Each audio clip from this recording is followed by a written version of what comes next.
I leapt from the bed, looking at the notification screen above me. Someone was trying to wake me up from the 5 vision. I then looked at the time. It was 7 a.m.? Quickly my hand darted to the logout button and I opened the menu and poked it. Slowly my vision began to turn black, sparkles and flashes of black and white filling my field of view, right up until finally I saw the ceiling of my room. Dylan! You have school in an hour. Above me stood Chloe, who definitely looked a bit pissed. I sat up, realizing I was still in the clothes I'd worn yesterday. I'd fallen asleep in the virtual world. She groaned and dropped her backpack on the floor, sitting down next to it. What are you doing? I asked her as I got up and began rifling through my closet for clothes. Waiting for you. I already ate and grabbed my stuff. I kinda have to change. Chloe groaned and turned around, pulling out her phone and starting to text someone. I ignored it and grabbed a pair of black sweatpants, a gray shirt, and a pair of black socks. Behind her back, I changed into them, throwing my old clothes into the corner. After I was done, I grabbed my brown hat off the bedside table and stuffed it into my bag and put it on after I left the house.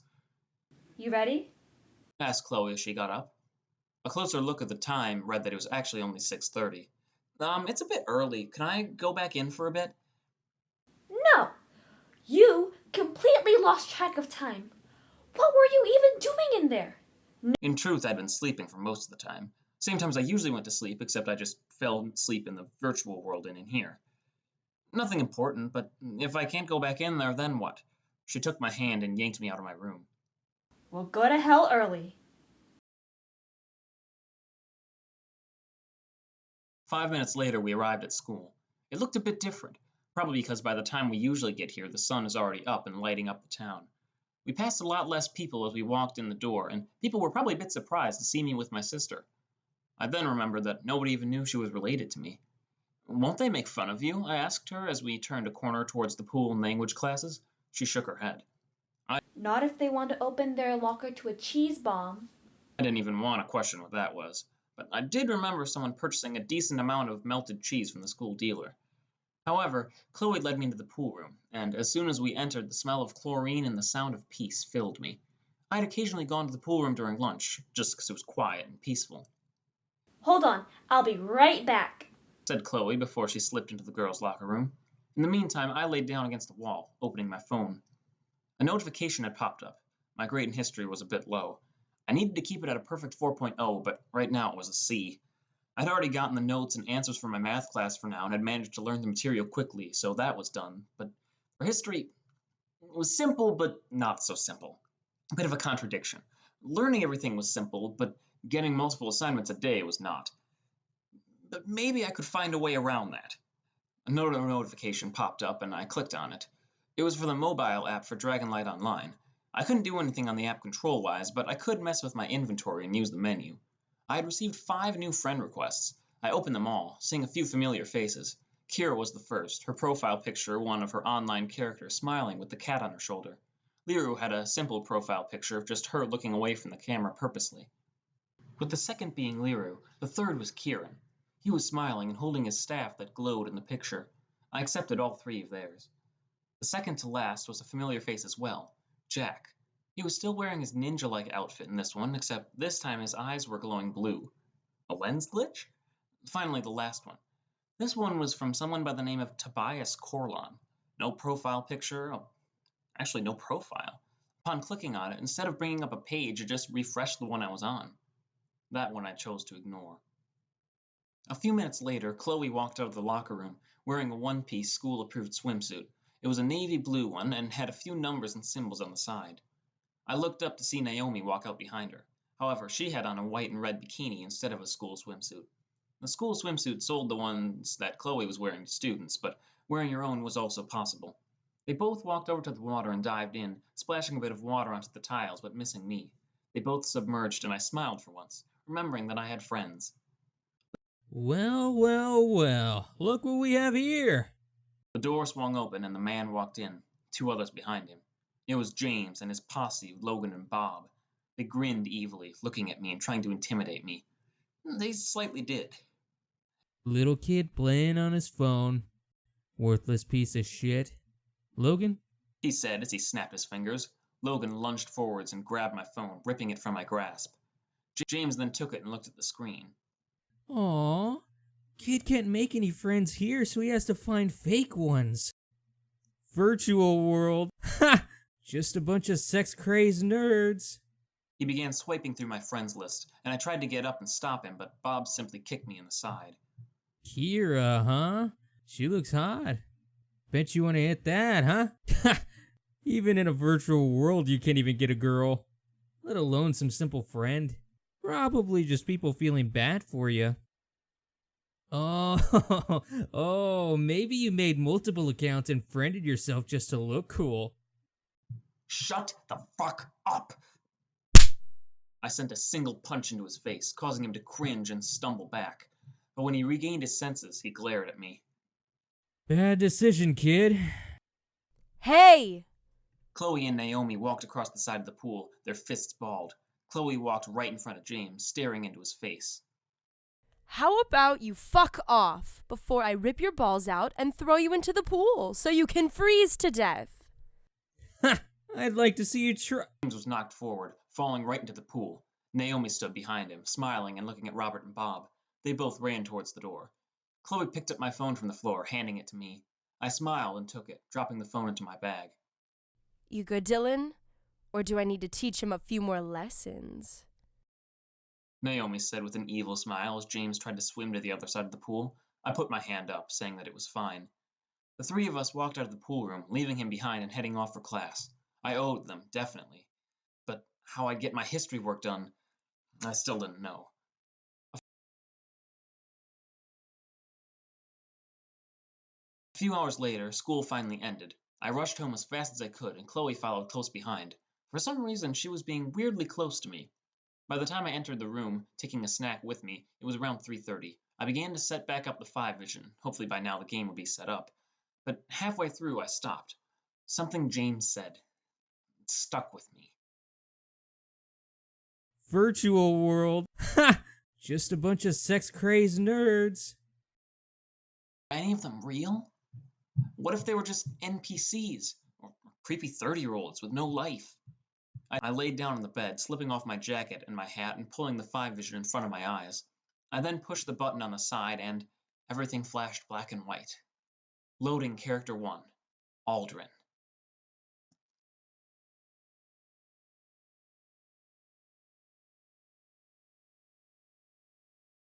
Aldren-kun.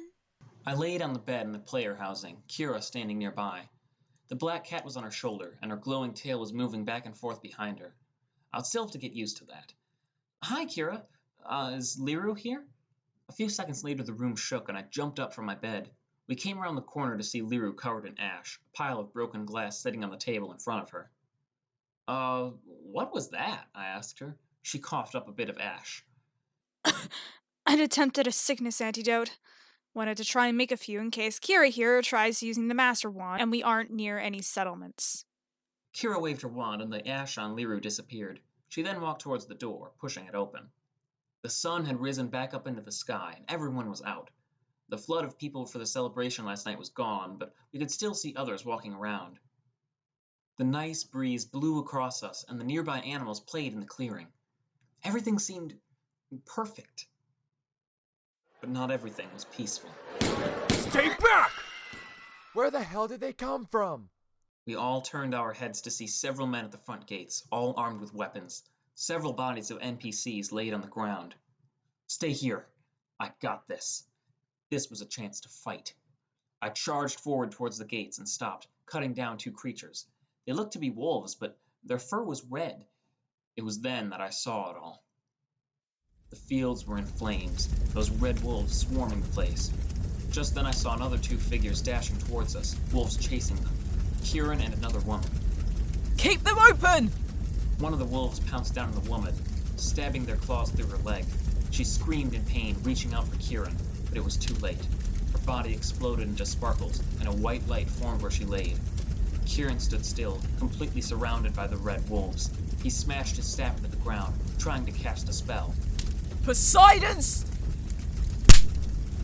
Kieran hit the ground, dropping his staff. The wolves all went for him, and I watched in horror as one sunk their teeth into his leg. No! I charged at it, swinging my sword. The blade of the sword was enveloped in fire, and in an instant I cut the wolf down. The wolves all went for me as I stood over Kieran, and I quickly made an attempt to fend them off. One by one, as they came in contact with my blade, they turned to dust. However, more and more kept coming. I couldn't figure out what the source was. Kieran groaned in pain as I saw the large bite in his leg. Smoke was streaming from the bite, and it looked as if his skin was cooking. Were the wolves some kind of pyro wolves? Just then, one came from behind. It pounced on me and knocked me to the floor, my sword falling out of reach. I turned over and held it away, the wolf trying to sink its teeth into my face. My strength was fading. It was getting closer. A large metal rod stabbed into the wolf, and it disintegrated right after. Above me stood GR in his long green cloak, holding his staff and his snake in his other hand. He whispered to the snake. Kuroshimasu. The snake then launched itself from his hand and slithered through the burning grass. One by one, the wolves began to explode into dust, the snake killing them all with a single bite. We then watched as two men appeared, as if summoned by a magic spell. They wore bulky armor and held axes. One other thing. Their body was completely bursting into flames. GR ran forward and swung his staff, blocking their attacks. However, he was outnumbered and was being forced back, unable to hold them off at once. I went for my sword and ran past one. However, it noticed. It swung its axe at me and slashed me across the back. The hit was hard and sent me flying across the field. When my body hit the ground, I looked up, seeing Kieran attempting to crawl back to the gates. I quickly ran to him, helping him up slowly and limping back through the gates. GR stood there, continuing to hold the creatures off. Close the gates! We all stared in horror as the gates slammed shut, trapping GR out there. He was gone. Kira and Liru then looked at us in worry, seeing the large wound on Kieran's leg.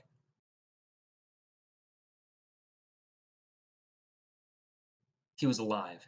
Injured, but alive. We were forced to carry him into the hut, and two dryads managed to heal his wound. The creatures were known as blaze wolves and were available as pets or could temporarily be summoned by spells. Several minutes later, a man walked in. He wore heavy armor and his hair was brown and a bit long. However, his armor was coated in symbols and runes. The black and silver color stood out a lot. His skin was also a bit tan and his eyes were a green color. In his hand, he held a lance. Kieran finally spoke. Cal, what's the situation? GR has been captured by the enemy. We left him outside the walls. The man called Cal muttered in shame. Behind me, Kira continued to eat her donut as she sat next to Kieran. All right. Get some rest. Have Darkon and Jamestown guard the gates for now. Make sure nothing else gets in. He saluted and walked off, leaving us alone. After he left, we all turned to Kieran for answers. He groaned and sat up, looking at the three of us. 2 hours before Aldren's login. Kieran stood out in the field, holding his staff close. One by one, the attack dogs began to surround him. Star Swinger! He swung his staff, and in a single attack, they were all knocked back by a glowing slash. Kieran smiled, seeing the EXPR go up on the corner of his vision. Kieran! He turned around, seeing a man coming down the hill. David was coming to join him, and sat down next to him on the tall grass. So what's up? Lot of shit. My internet's being shut off for a week. One more damn year and I can move out and go to college. Well, that's if I can get that scholarship. Oh yeah, how's that going? Not that bad. I can't wait to see you, though. Same with me. Kieran pulled David close, bringing him into a kiss. They continued to lock lips passionately for a minute, until a mysterious entity arrived to interrupt them. They both turned around, literally jumping in surprise. They looked back to see a woman. Her hair was a long black, and her skin pale. Her fingers were covered with rune-engraved rings, and a metallic black and silver armor covered her body. Who are you? She drove her dagger straight into David's stomach. Kieran tried to stop her, but she simply moved her hand to the side and sent him flying across the fields. The woman then began to twist the knife until finally ripping it out of him, taking his guts and blood with him. Fuck. Kieran. His body, however, did not explode into sparkles and reappear as a revivable ball of light. His body turned to dust, being lost in the wind. David! She waved her hands, and suddenly they both burst into flames. She then pushed forward, sending a large beam of fire right at Kieran. Akume no tate! The blast was stopped as a large red force field appeared around him. Laughter echoed throughout his ears as he hid behind the force field. Kieran! 2 men, including Cal, dashed across the field. The force field then wore off, and Kieran dived to the side to avoid the flames. But as the spell faded, all his remaining strength instantly faded. He hit the ground, breathing heavily as he tried to recover. Cal rushed forward, blocking the flames with his shield before tossing his javelin at the woman. She revealed a dark black blade and swung, slicing the javelin in two. Knowing he stood no chance, Cal knelt down and helped up Kieran, the two limping back towards the gates. David was gone. He was never coming back. What do you mean he would never come back? Asked Lyra with a glare. She was standing over his bedside, looking at him in anger. His body didn't return as a ball of light. I couldn't revive him. If there is no player within 50 feet, then you automatically go to the last checkpoint, which would be here. He's just gone. The door to the healing hut then opened and Cal walked in, holding something out. My star blade. I think this is yours. He handed me the blade, which I sheathed immediately. I gave him a thumbs up and he saluted, walking out of the room once more. So what's the plan? I asked Kieran. He slowly sat up. No idea. It was then that I noticed the emptiness in his voice. David was his boyfriend, and he was gone. We need to find a high-level mage to be able to use the Master Wand. What if we use this? Kira had picked up a book off the shelf. She dropped it onto the bed, and Kieran groaned upon the large hardcover book heading his legs. She opened it, flipping to a certain page. Ah, here. She pointed out a certain item. It was a teleportation crystal, and they were all in different colors. If we use one of those, we can teleport to wherever she is. Kira exclaimed. That idea was possible. Outside we heard a scream, and then a voice. Open the gates, or your leader dies! Kieran shoved the book off of his legs, getting up out of bed. However, upon hitting the floor he gasped, and was forced to grab his staff, his legs still injured. We all walked outside, seeing everyone crowded at the gates with their weapons ready. Kieran pointed to a small ladder heading up to a platform that could see over the gates. I went first, then Kira and Liru. Zarya stood in front of the gates, holding a large knife to Adam's neck. Nearby was a floating cage containing his snake, and behind Zarya were about 20 possessed sets of armor, flames surrounding them. Well, what now?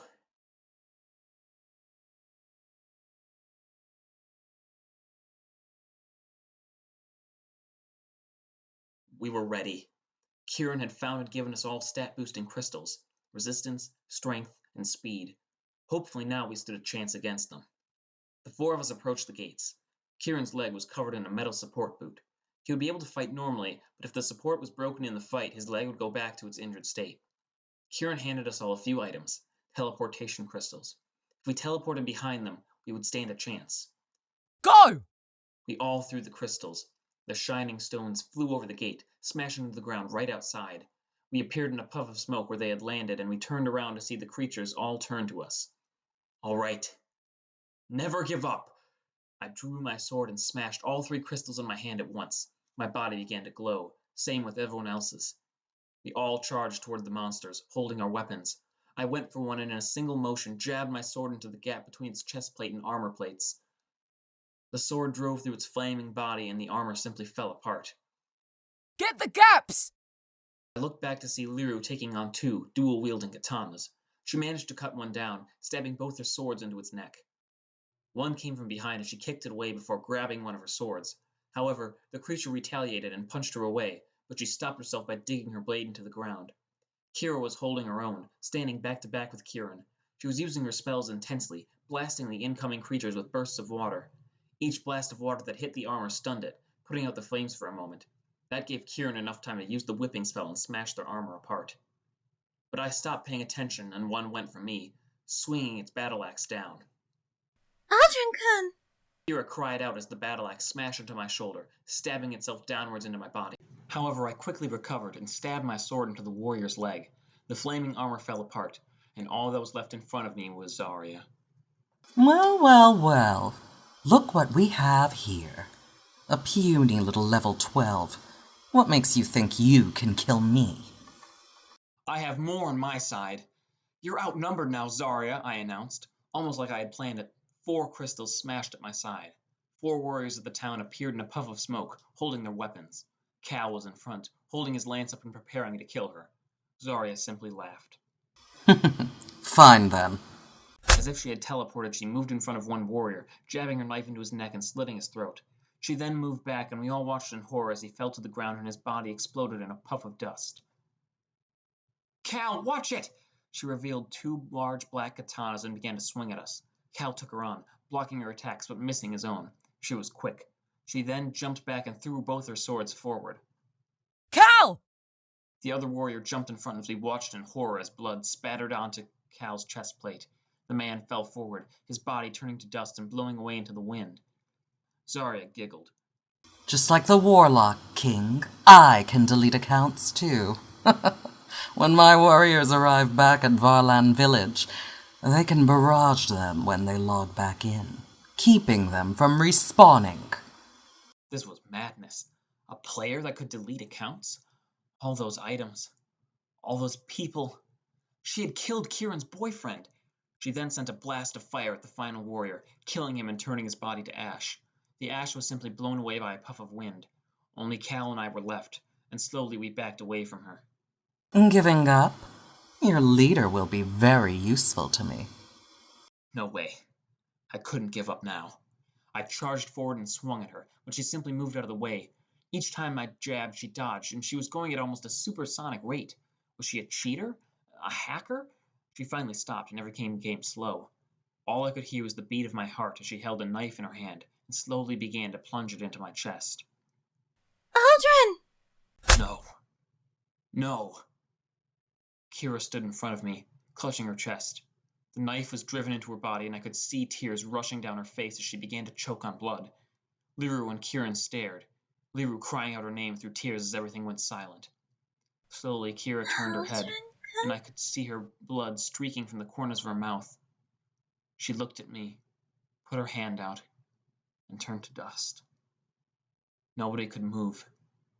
Nobody could think. We were all frozen. I turned around to see Kira's life cat slowly moving towards Zarya. She looked at it for a second before finally raising her sword to strike it down. However, I ran forward and blocked her attack with my Starblade, keeping her from killing the companion. However, she was getting stronger and stronger. She was forcing me to the ground. Hatsuendo! Kieran ran forward and fired a spell right at Zarya.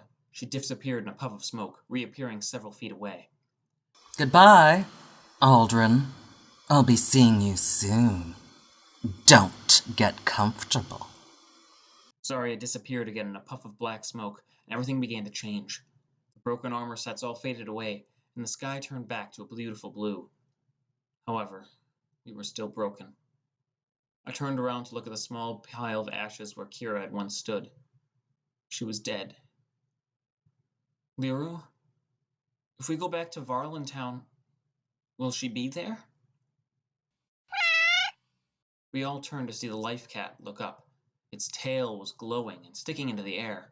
The pile of ash began to glow, its shape changing into a more familiar one.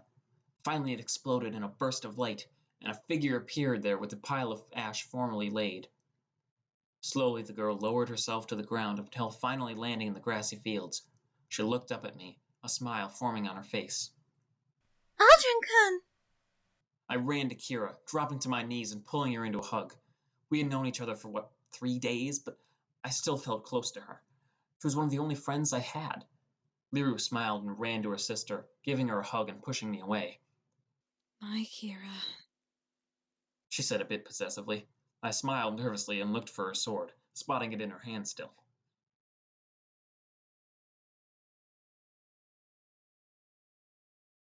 Now we were off. The 3 of us had bought new crystals and other random junk and all stood at the gates. Kieran was most likely at the healing hut, helping people. Kira smiled, the cat sitting on her shoulder still. We had finally discovered what the life cat did. If you encountered a boss, or in this case Zarya, you could bring your account back to life. I turned around and looked off into the distance. Bandora City. Hey! Aldren! Kira! Liru!